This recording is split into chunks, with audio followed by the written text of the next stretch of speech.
Emotions play a big part in everyday life for you and me, and the people we meet every day. Another word for emotion is energy. Emotions and energy have a lot in common. When you think of energy, you think of a power source. Well, emotions are the power source of lots of our communication. There are two emotional energies in our world. There's the positive energy, which empowers us, moves us forward, and helps us connect with each other. This positive energy makes interacting with others pleasant, fun, and even fulfilling.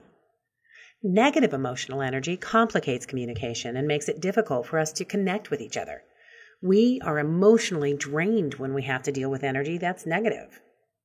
At Bonfire, we've learned that negative emotional energy has an antidote, and that antidote is empathy. All too often, we think empathy isn't called for unless something pretty big and pretty bad has happened. But really, empathy is used when it's appropriate to show that we understand a situation. It helps us to connect with another person. It's how we respond and how we show that we care about or can relate to another person. Now let's identify the different types of difficult callers you may encounter. There's the mildly difficult and the very difficult caller. Let's start with the mildly difficult caller. Without a doubt, one characteristic that seems to always go with this call is confusion. Something isn't quite right, so they call for help. Inside our confused callers, we'll find two flavors there as well. The first one is curious, and the second one is furious. So these callers are curiously or furiously confused. For the confused and curious caller, it's a simple matter of a missing puzzle piece. Something isn't right, something's missing, something's misunderstood, forgotten. It's a matter of, I don't get it. There isn't very much negative energy, and if we handle things right, this will easily solve itself once the confusion is cleared up.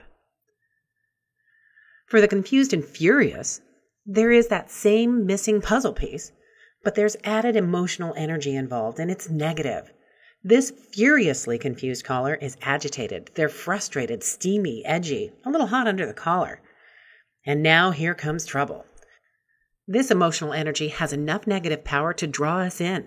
It begins to feel like all of the negative junk is not just about a problem, but it's about us. So it helps to know a couple of things about what might happen during this kind of call. With the furiously confused callers, it may be that you're about to hear a story. The problem or confusion they've called about may be all wrapped up in a story, and they want to tell it. You may also recognize what we call power plays.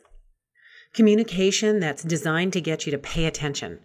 Power plays are normal, and we learned them on the playground when we were little kids. When we said, "I'll tell the teacher on you," or "My dad's bigger than your dad." We were pulling power plays even back then. Power plays are ways of trying to get someone else to pay attention, if not even put them in their place. When we declare to the dry cleaner who ruined a jacket, "I've been coming to you for my cleaning for 8 years. Or if we announce to the owner of the car dealership, "My family has done business with your company for 3 generations. All of those are done in order to get someone to snap to attention and take this concern seriously. So what brings success with this type of caller? Focus on and solve the confusion and not the emotion.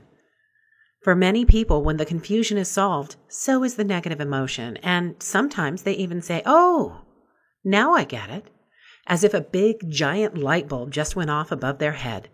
They might even apologize for their stress or attitude during the call. Bonfire Training has been a leader in communication skills training for over 30 years, bringing you real learning, real fun, and real results since 1985. For more topics, visit our website at www.bonfiretraining.com.